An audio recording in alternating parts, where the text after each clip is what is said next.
If you could give one piece of advice to a developer starting a new project tomorrow, what would it be? Make sure the numbers work. Marketing can get expensive. Yeah. Exactly. Yeah.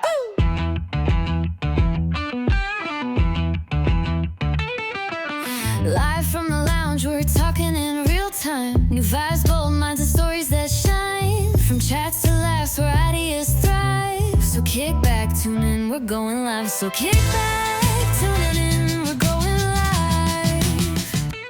Welcome back to Live from the Lounge, everyone. Today, we're coming to you live from Oliver Bainbridge.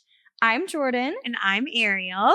And we definitely were on quite the journey this morning to get here, weren't we? We really were. I had to wake up really early. Me too. But we got to cross the water. That was fun. No, it was so much fun. It was beautiful. The mountains were out. It is gorgeous sunshine day. It's been so fun so far. Yeah, I'm excited. Yeah. So today we are at Oliver Bainbridge, which is a 67 apartment home complex. And we're just a short walk from Winslow and the Bainbridge Ferry, which is so amazing. And it makes Oliver an amazing connection to Seattle and beyond. Yeah. And speaking of connection, the whole premise of Live from the Lounge is really just kind of being together and bringing people together who might not have been in the same room. So that's fun. But we are here in the lounge at Oliver with none other than the person who brought the concept of Oliver together and helped develop it, and the graphic designer behind the brand. So we're excited to have both of you here. We have Jessie, graphic design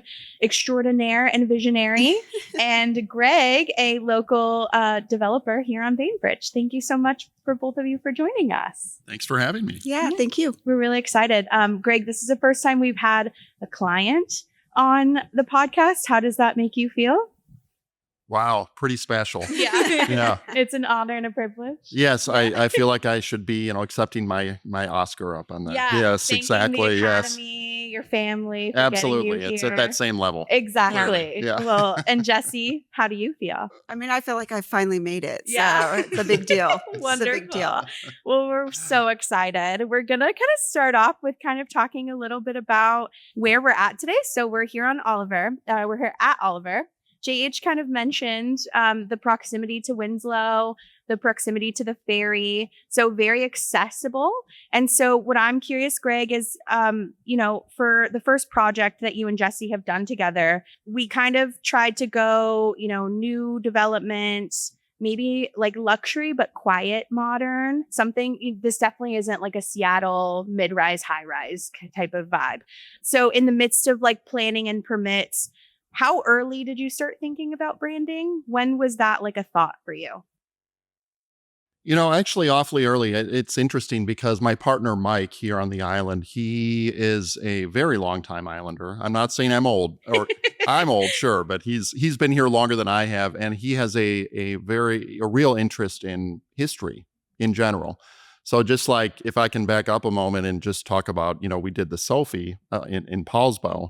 That has a historical meaning to that branding. And then here, the Oliver is the same thing, where Oliver was the last name of the family. It's not somebody's first name. It was the last name of one of the prominent early families on Bainbridge who homesteaded this land that the site is on.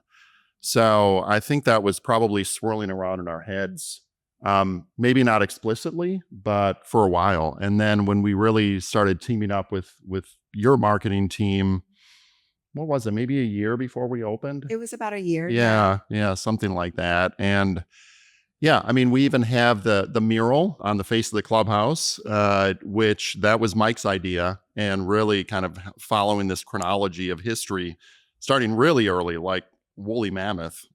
Yeah. And really moving chronologically through up until the present day of Bainbridge Island history. So it was really fun kind of coming up with some ideas and really kind of celebrating the history of the site. Yeah. Yeah. I remember the mural kind of going up and then making sure that the Oliver logo was the center of that, which I think also speaks volumes too. Yep. Yeah. Yeah. And then Jessie, from your side, before you even started designing Oliver, what were you really looking at first? Like, did this project feel different from some of those main projects in downtown Seattle? I mean, I think the main difference I noticed right away was when I met with you and Mike was the connection to Bainbridge, to history, especially with Mike really wanting to focus on that and make sure you were respecting the people that lived here and also blending in well. And I think a lot of it was respecting the neighborhood. I know you had people that were interested and wanted to know what you were building. And I think naming it Oliver was a really beautiful, respectful way. I think we've done a great job of branding. And I think a lot of it was research too, because I dug in. I went to like the historical museum and I have lived over here for a handful of years, but it was important to kind of dig in and know more about the history since it was an important thing for the clients. I think one of the main words that we often speak about when we reference you or your projects is you're very intentional. So I'm curious, Greg, when you started working with Jessie, did you ever have a moment where you were like, oh, there's way more to this than I initially thought? Like, it's not just a name. It's not just a story. There's way more that's involved in bringing that actual concept to life. Yeah, I think so. And, another thing that we did to kind of honor the history and the historical context is here in the clubhouse right down the hallway. And we worked with some designers to come up with not a mural, what would you call it? Maybe a photo collage, a historical collage over there, and really kind of speaking to that and really just honoring the history. And I would be remiss if I didn't give a shout out also to how important the font is in a logo. Yeah. Mhm. Really, really cool. And I'm trying to remember, I think you kind of took cues from almost like old national park posters, if I the remember. inspiration was very much Yeah. like national parks and focusing on the nature of everything. And it was really nice to work with you all because I felt very connected. Like you really like held our hand through the branding. And I feel like in a good way that we were able to make it still like speak to what I felt was like true and then what was true to you all. And I think we did a good job together. So I agree. yeah, I love Oliver. It's my baby. I'm proud of it. Yeah. Yeah. As you guys have kind of worked together, what has been the most common disconnect, Jessie, do you think, between what clients say and what they actually want? I think for me, sometimes words and visuals are different from designers versus someone who doesn't speak the language of a designer. So especially when it was in the beginning process for this, it was with Mike and also with Greg. So it was like two people having to get them to come together to agree upon something, but also kind of digging in deeper and asking deeper questions about what they meant with that word. Or a big thing I love to do is like, what is your example of a good brand? Or what do you like when you are speaking to that word of like sophisticated or refined, if that makes sense. Yeah, for sure. I'm wondering, Greg, when a designer like Jessie maybe has a different opinion or approach to maybe what you have in your head of like what the vision is, how do you encourage pushback? What I sense is you very much so trust Jessie and just her vision and her craft and her creative. And so do you welcome pushback from her as the designer of your brand, or are you very much so like, no, I know what I want and I just want her to do that? Oh no, we absolutely want that pushback. I mean, that's an important part of the creative process, really is, and that's why you hire professionals like this, is to, have that, I don't want to say creative tension. I know that's a term. There was never any tension, but pushback, absolutely. I mean, that's what results in a better end result. Yeah. No question. For sure. So with the success of Oliver, we're now encroaching on the development of the Westerly. So I know Westerly in Poulsbo. Tell us a little bit about the Westerly and why Poulsbo. You spoke about it a little bit with the Sophie. So why back in Poulsbo? Yeah. So, that is our upcoming project. Going to deliver that later this year, and that was a fun process. I want to say the Westerly is probably my favorite logo of the ones that we've done. It's pretty great. Yeah, it's super cool. And little background on it: the site is one that Mike has owned for many years. It's a challenging site because there's a lot of topography to it. So It's a 13-acre site. 10 of those acres are not even buildable. There's a big drop off, steep slopes, all that sort of thing.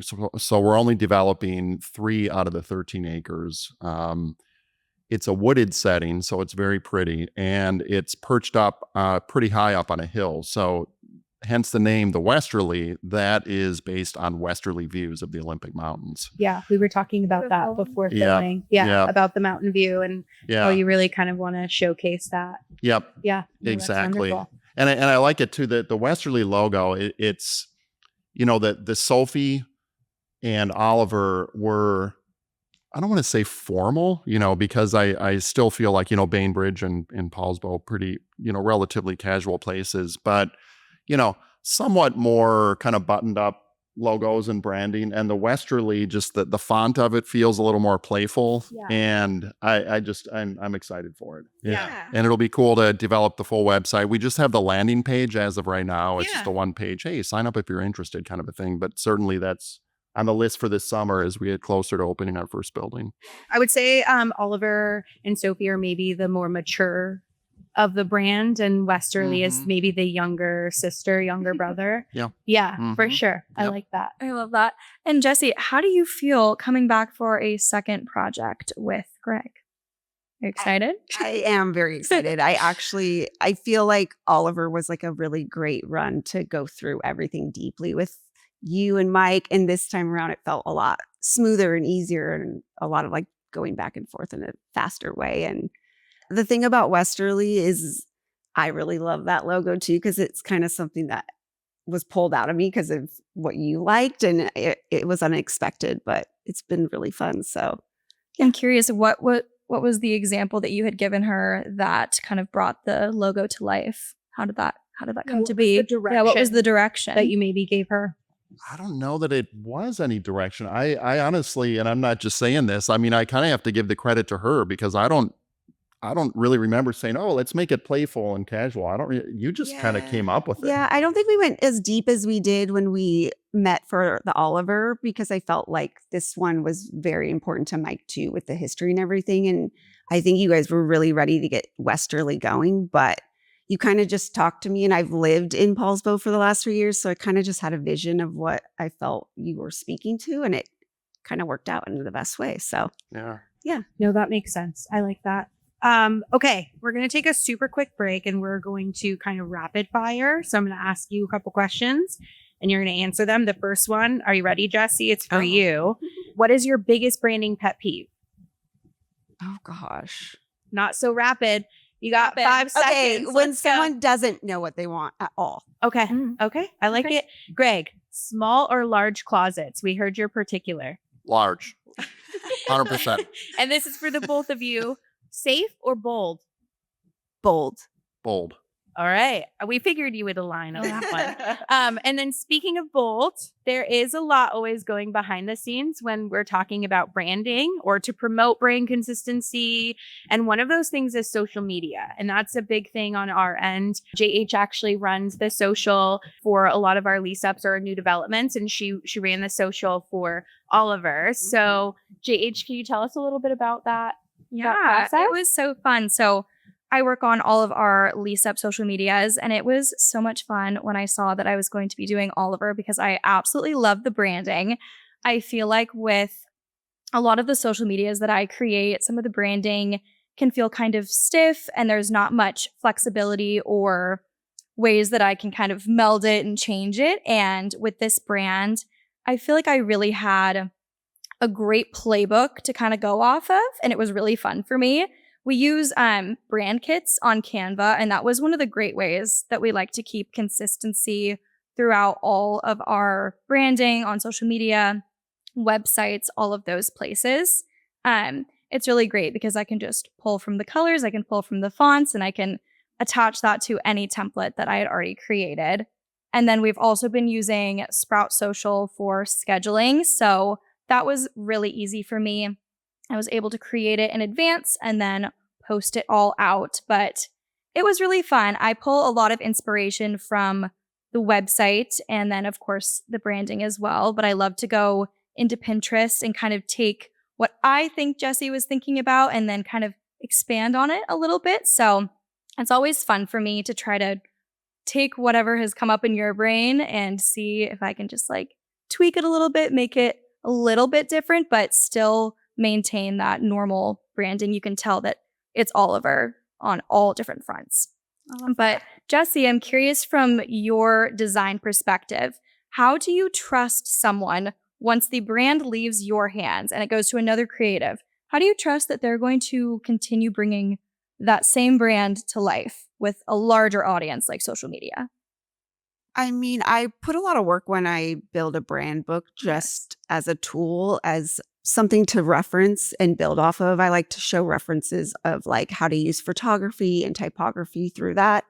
And I guess at the end of the day, you just pray that someone looks at your brand book and respects the hierarchy of fonts and colors. But I just try to trust that I'll see it down the line and I'll be happy with it. And you just never know what you're going to get. I always love when you include all of the fun brand patterns because I feel like that's something that sometimes I don't always get when I'm doing social media. Using those brand patterns, I can really kind of expand what I'm doing and make things look a little bit different, a little bit more fun, take like a slightly quirky edge on things. So I think that's been one of my favorite parts of doing all of our social media. Yeah. I'm curious too, Greg, for you, do you think about social media or just like the brand when you're thinking about your brands and the story and trying to elevate and continue to push the narrative of like Oliver, for instance? Is that ever a thought from a developer's mind of like, you know, obviously the day-to-day when we talk about performance marketing, we are talking about ILSs like CoStar and Zillow and you know, PPC and SEO. But do you ever consider social media and how that impacts your brand at all? It's not top of mind for me, honestly. You know, it as a developer / owner, you wear a lot of hats, you know, and you interface with a lot of different disciplines, and there's a lot of consideration. So certainly, you know, as we've talked about the branding in general, the website, I think a lot about, and really, I know social media is a huge part of marketing today, and that's why I rely on professionals to make sure that it's here we are seamless. today. Yeah, exactly. So Yeah, I think what a lot of people don't realize too is along with, you know, building your brand, you're building a brand, right? So you want people to recognize out in the wild, like I've seen that before, and then it becomes a pattern of recognition. And I know with social media, a lot of people don't realize, you know, we are putting money into, there's a lot of time and effort and expense into a brand that you want that consistency because you want people to remember. And when we're talking about social, you know, we're constantly pumping dollars into the back end of platforms like Meta to really try to enhance that visual of the, not only just the brand, but the building. And then we're hoping that those people come through and then they want to live here, right? Because it's that they feel that like, oh, I already know this place, or I feel like I can envision myself here. So that's always really cool. I think, it's fun because you don't always see that there are these advertisements going on behind the scenes. Like it might be just a pretty picture, but it is fun to know that we are able to promote the amazing community and showcase where we are to people. And then it kind of helps them find their future home, which I think is really something unique. Yeah. Have you ever, I mean, I do this all the time when I'm like doom scrolling at night and I'm like looking at, you know, either Instagram or TikTok and I'll see something and then maybe like a couple weeks later, I see it in real life unintentionally. And I'm like, oh, hey, like I just saw that on the internet. And so that's kind of the same intention that we have on the back end of your marketing, right? And making sure that we're drawing people to this place that you've helped create. So I also you know, what do you think developers should think about in terms of ROI? Do you think that branding has an impact on ROI? absolutely. You know, and you know, a successful multifamily community, you know, as a developer, what makes it successful is a lot of different things. It's, you know, is the site good? Is the design good? You know, are the materials good, the finishes, the amenities, you know, all that sort of thing. And absolutely the branding is a key component of that as well, 100%. Yeah. So it's something I feel strongly about, and it's not something, you know, you can execute on a lot of those other things really well, but if it's just kind of blah branding, it's not like the project is going to tank or anything, but I do feel like there's incremental value there. Yeah. Absolutely. Jessie brought a couple of her Oliver mugs that she designed, so which I think cute. are cute. And I think the same. Like, I get so excited drinking out of a cute cup. So those are always cute. But Jessie actually she designed some hats. I think she gifted to you and Mike. Yes. The Westerly hats. I wear mine when I tell you every weekend I wear it. It's just such a She easy, sends me quick. pictures. I'll send Jessie a photo like, where in the world is my Westerly hat today? Right? Like, it's traveled to California with me. People ask me about it all the time. And I'm like, I can't wait to redirect them to a website soon. Right. Mhm. So I think that's the cool part about like branding, right? It really It is. doesn't just have to be on a website, or it could be on a piece of paper, on a coffee mug, on a water bottle. And then that's a conversation starter. So I Yeah. think that's always really I think fun. it's so fun too, just like driving around. And if you see something that really catches your eye, you immediately are drawn there. Like when we were driving up to Oliver, I immediately saw it. And, Yeah. I think a lot of other buildings that you're driving around, they can kind of just go by. You don't really notice them, they're just kind of on the side. But I love it when brands really stick out, call out to me, especially with like Westerly hat. Like, that's so fun to be able to bring it to different places and then kind of have that brand be shown so many locations, which is My amazing. hat goes with everything. I almost wore it today. Mike wears his hat all the time. Oh, Actually, good. his Westerly hat. I see him I wearing it love all the that. time. Oh, I love So, that. Yeah, it's my Yeah. favorite. It's my favorite hat currently. It's in the top of It's my a good one. rotation. Yeah. Yeah. Yeah. And then, Greg, one last question. If you could give one piece of advice to a developer starting a new project tomorrow, what would it be? Make sure the numbers work. Marketing I can love get that. expensive. Exactly. Yeah. Yeah. That's a good one.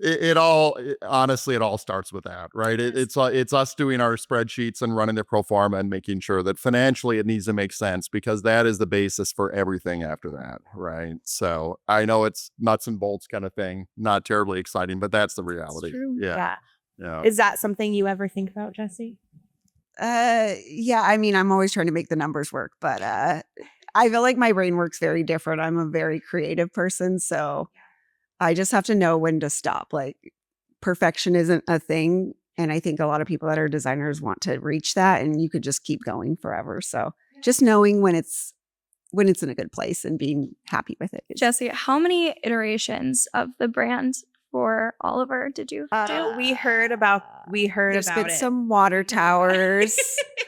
Oh, we did do some water towers. I think that was really fun because it was, and I think a lot of it was Mike was very much like wanted the water tower to speak to the true water tower. And so my like icons and my simple like designs at first, he's like, no, we got to make sure that when people see this, they know what this water tower is about. And Jessie I'm proud said of that water tower. the I think it numerical looks number. It turned out great. What did she say about like 50 I think iterations? 15 or 20 at some point. I pulled up the old art board from the beginning and I was like, I have a lot of water tower. Like I could do this again. You She's a know? master of the water tower now. But Oh, it's yeah. also kind of part me, or I have to stop myself because in the beginning of like design, you can really keep going and explore ideas. And I love doing that. So Yeah. Yeah. I always feel that when I'm doing my social media designs, I kind of take like a few, like maybe 3 or 4, and then I'm like, maybe let's do like 5 more. And then I try to pull from there and then go. But it's so hard to not just make 20 different Yeah. designs because I can't make my because mind sometimes up. you go back and it's usually the Yeah. first or second Yep. that actually end up working. Yeah. Exactly. And then she makes the mistake of asking me my input, and then I'll maybe say something completely different. And then Mhm. the good thing is oh my she's had gosh. like 20 iterations before she even got Yeah, to me. I'm like, so okay, how about number 18? Yeah, what does it get And then 18 we're now? just on Canva together, working through it, and we see each other just kind of moving things around. And so it always works. Teamwork, right? I think that's maybe yeah. the theme of today and just projects in general. But with the success of obviously Sophie and then now here at the Oliver and going into the Westerly, what is maybe something that you learned that you from maybe this project that you intentionally want to do different at the Westerly? Is there anything that comes to mind for you? That's a good question. Yeah, I'm sorry. I'm kind of Stumped coming up you? with a blank. It's okay. What about Yeah. Jessie? Is there anything differently, knowing now your relationship with Mike and Greg and kind of what their intentions are behind their product and what they're trying to bring to the community? And through you and your art, is there anything that you maybe learned that you can bring into this next project? I think I just kind of feel like I understand Greg's point of view more, and it makes it easier for me to speak to him about things that could work for the new property. And he's really on it already. Like when I visited last week, he's like, we got to get on the website. We got to get floor plans going. Like, so he's aligned. And I think that's really refreshing. It's nice to have a client like, oh, come work with marketing with us. Like he's ready. He's ready to be Yeah. a marketing team. Well, it's always nice too to have, and I'm sure Jessie understands because I know floor plans are the bane of her existence. Probably all of us, honestly. We hate talking about floor plans, but I do think that it's always nice to have a client that thinks about floor plans and thinks about I think the design of them, but like physically on paper and like the branding. I think we, sometimes we work with brands that don't think about having anything but like a 2D floor plan, right? For visuals. And those sometimes when you have like a great brand like Oliver or like Sophie, and then you just don't have anything that's like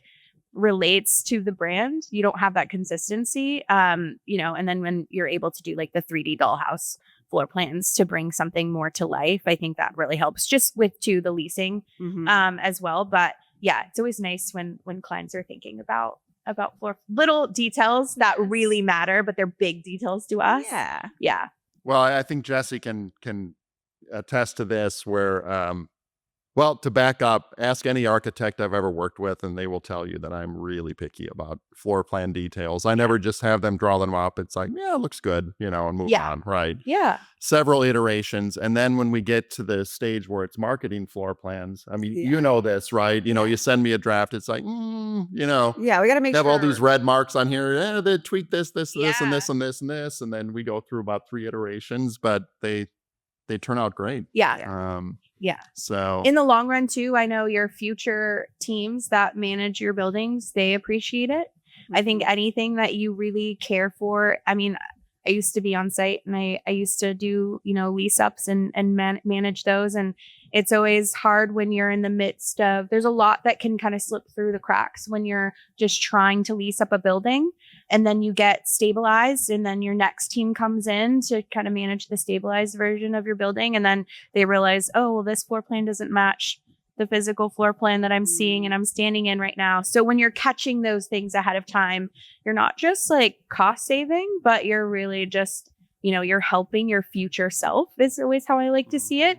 And there's so many times where like I've managed buildings that I've come into after it being leased up and I'm realizing that like, how did they lease? They were just, none of these floor plans match. And then you're having to go back and there's so much time and effort and teams that you're having to pull in to fix it all. So it's really nice to be able to kind of catch those things ahead of time.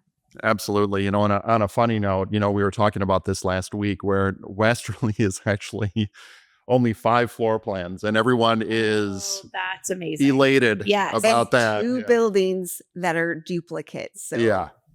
Amazing. 2 identical buildings. It's a rare thing. I've done a lot of large urban mid-rise projects over in Seattle. And I like to tell people that those types of projects, the reality is you have to design them from the outside in because there are so many outside, there's zoning things that you're having to adhere to. There's neighborhood groups. Everybody's got an opinion, set back the upper floors, take out this notch, blah, blah, blah. And you really kind of have to then, okay, here's our exterior of the building. Now we got to design the floor plans on the inside around that. So that's why on a typical mid-rise building, you have, 30 plus floor plans. That's actually, I'm glad you said that. I've always wondered why that happens and I've never really known. Yep. So it's kind of like a puzzle. Like you've got the exterior and the border, right? And then you're just kind of, is aside from like, I'm sure it's, like construction, there's a lot of like zoning things like you mentioned, but what is the main reason, I guess, then that buildings have kind of like puzzled together floor plans? Is it you're just trying to fit as many units in your building as possible, or is there like another reason? That's pretty much it, and Okay. I mentioned earlier, the numbers, right? It all starts with the numbers. Yeah. So without going into developer speak too much, it all starts with the zoning and the usual thing that governs what you can build on a particular site. In most areas, Paulsbo is a little bit different, but certainly most areas around here, it's called FAR, or floor area ratio. Okay. And it's basically the ratio of your building area divided by your total building area, not just your rentable of your units, but Yeah. you have to include the hallways and the common areas and above grade parking structure, all that kind of stuff, divided by the square footage of the site. So each site has zoning and maximum FAR. So to try to make the project work, make the economics pencil, you're always trying to get as close to that maximum allowable FAR that you can. Okay. And then you start with that, but then a lot of times there's public processes, there's design review boards where it's like, oh, we want you to set back these upper floors and we want more modulation, which is like in and out of the exterior facade. So that's Yeah. why you end up, even if you just like, oh, above the second floor, it steps back 10 feet and then it's just a straight line. The reality is the facade is going in and out and that sort of thing. And those are really what drives dozens of different floor plans Okay. because you're having to design it from the inside out, like I Okay. said. Yeah. Yeah. Well, I never knew that, and I've I always know. wondered. Yeah. So thank you. Yeah. I learned something. Yeah. I learned a lot of things. Yeah, I today. learned a lot of things today too. Well, we're really excited, and we're really grateful that you joined us today, Greg and Jessie, you as well. Any last words? Anything that you would like to say? Yeah, Thanks the Academy. Yes, exactly. Exactly. Well, I appreciate the opportunity to be on this and love working with Jessie and the rest of the Thrive marketing team. Yes, So. we love working with you, Greg, and Jessie, of course. We don't have a choice. No, I'm just kidding. Well, thank you so much, everyone, for listening. A reminder that you can find us on Spotify, Apple Music, YouTube, or wherever you listen to your podcasts. And we will see you next time. See you next time. Live from the lounge, we're talking in real time. New vibes, bold minds, and stories that